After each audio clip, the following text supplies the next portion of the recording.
Audio Jungle.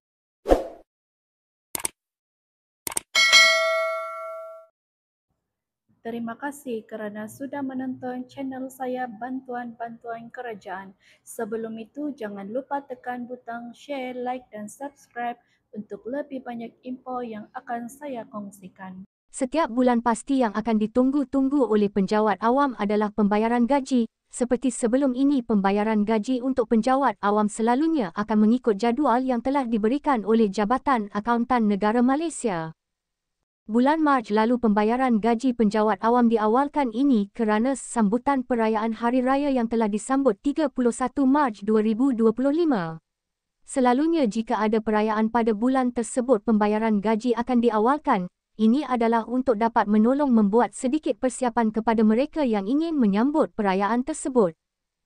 Bulan Mac lalu juga kerajaan telah memberikan bantuan khas kewangan Aidilfitri kepada penjawat awam berjumlah RM500 serta RM250 pula buat pesara berpencen dan tidak berpencen. Bantuan ini telah diberikan kepada penjawat awam pada 27 Mac lalu.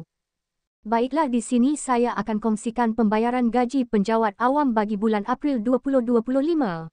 Bagaimana dengan bulan April ini, adakah pembayaran gaji akan diawalkan atau bagaimana? Umum semua tahu bulan ini tiada perayaan yang akan dirayakan. Untuk bulan April, pembayaran gaji penjawat awam akan dibayar pada 24 April 2025 bersamaan dengan hari Khamis. Pembayaran gaji April ini mengikut jadual yang telah diberikan oleh Jabatan Akauntan Negara. Bagaimana pula dengan pembayaran pencen pesara bagi bulan April ini? Bulan lalu pencen pesara telah dibayar pada 21 Mac 2025.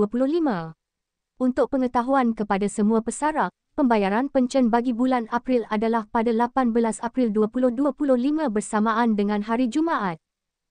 Pembayaran gaji penjawat awam dan juga pencen pesara akan terus dimasukkan ke dalam akaun bank penjawat awam dan juga pesara. Bagi penerima pencen terbitan juga akan dimasukkan ke akaun penerima.